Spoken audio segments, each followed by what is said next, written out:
we fail to understand that there are plenty, and I say plenty, of better options out there.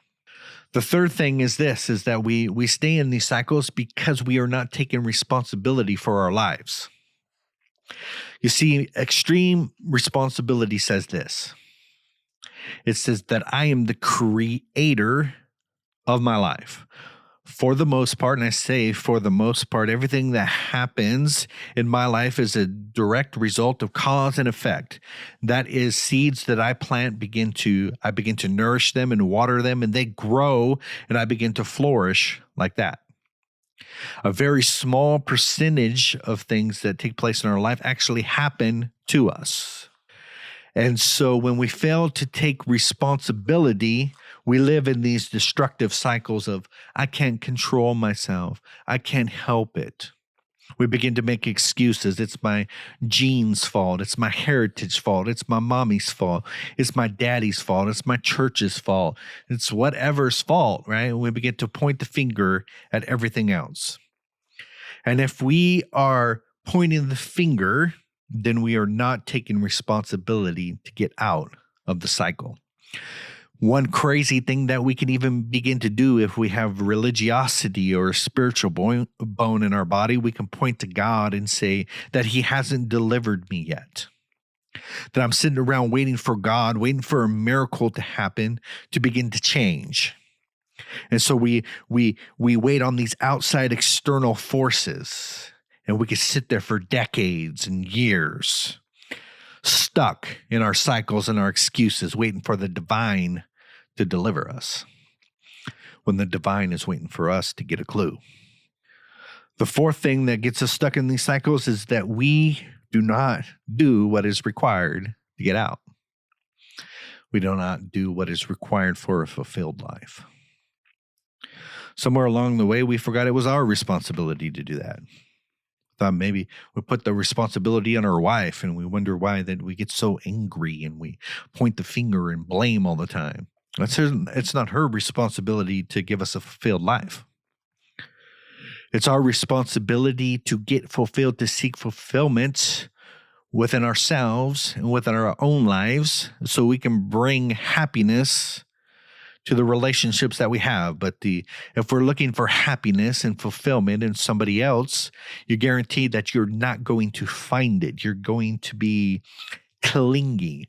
You're going to have your identity wrapped up in another person, and you're not going to be fulfilled. So there are certain things that we have to do to have a fulfilled life. And that is, off the top of my head, is seeking your purpose, getting clarity, understanding why you exist. Begin to pursue your dreams and your passions. These are to name a few. But then it's begin to have a spiritual life and connection, meditation, and inspiration. It's looking at your body and say, how can I build health into my body? It's looking at your marriage and saying, how can I make more deposits and to get a greater connection and an intimacy with my spouse? It's looking at your children and saying, how can I be the best parents so I can build a legacy that transcends myself?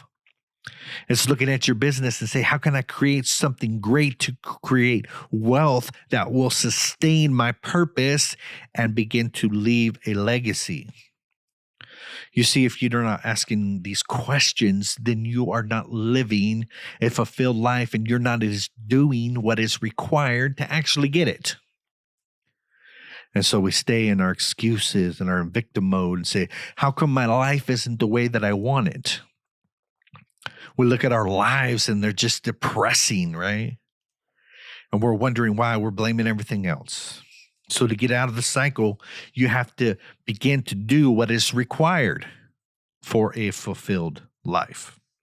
There is requirements.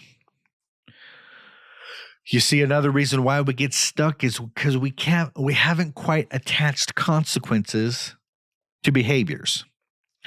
Now, I personally believe, now I don't know this for a fact, but I think the overall general idea of parenting is what?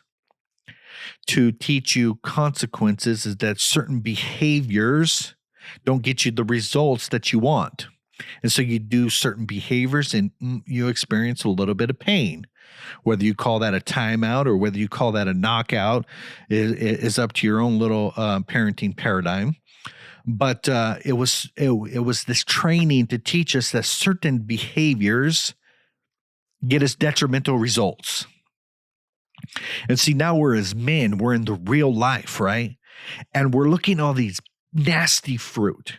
And the nasty fruit is the detrimental results in our life. And somehow we have forgotten the lesson that certain behaviors get us bad fruit.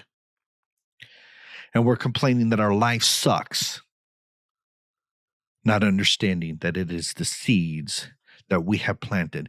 The outcomes that we are getting are due to the choices that we are making. And lastly, we live in these cycles because we're completely happy and content in our little dysfunction. Whatever this sneaking little pleasure is that we hide from the world and everybody else around us, and those things, we're completely content with living within our cycle of defeat. And so, if you're choosing the victim mindset, if you're choosing to remain totally fine within your cycle and not taking responsibility, I can guarantee you there's no way for you to get out. What it takes for you to get out is the simple recognition that you are driving in circles, that you repeatedly do the same thing over and over, and you are sick and tired of the results that you have gotten. You see, sometimes it takes this utter disgust. That is utter disgust in some of the choices that we have been making. Until we experience that utter disgust, there's very little chance of changing. You see, we have to look at it and say, oh my goodness, there's so much better out there for me if I would just step out of the cycle and begin to take responsibility for my life.